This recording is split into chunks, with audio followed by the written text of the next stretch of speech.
A/B testing is one of the best ways to increase your conversion rate. It might sound technical, but it's pretty simple.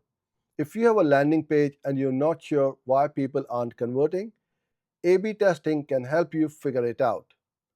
Think of it like trying two versions of a recipe, same dish but slightly different ingredients, to see which one people like better. What is A/B testing? So, what is A/B testing? Also called split testing. It's when you create two versions of something, like your landing page, to see which performs better. Version A is typically your original, the control, and version B has just one change. That might be a different headline or a different call to action button. You then send some traffic to your landing page, to version A, and some to version B. After a set time or enough visitors, you compare the results to see which version converted better. Why bother? You might think, can't I just pick what looks best to me? Sure, but looks don't always equal results. What makes sense to you might not resonate with your visitors.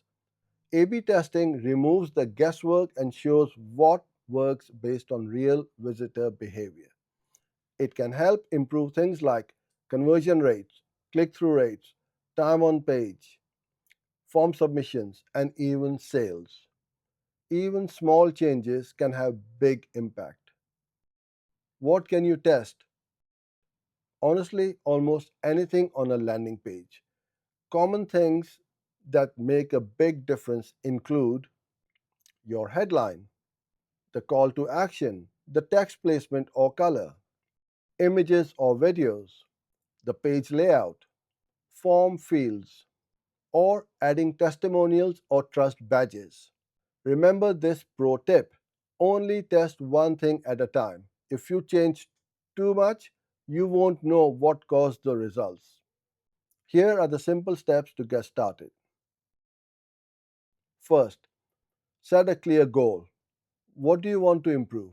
More signups, more clicks, fewer bounces. Be specific. Number two, then pick just one thing to change your test variable. Number three, create two versions, your original A and B with the single change. Number four, split your traffic evenly between A and B, usually with an A/B testing tool. Number five, run the test long enough to get meaningful data. Don't stop too early. Number six, analyze the results. Which version performed better? Did version B improve conversions based on your goals? Number seven, and finally, make a decision. Stick with the winner. Hope you enjoyed the video. Like and subscribe for more.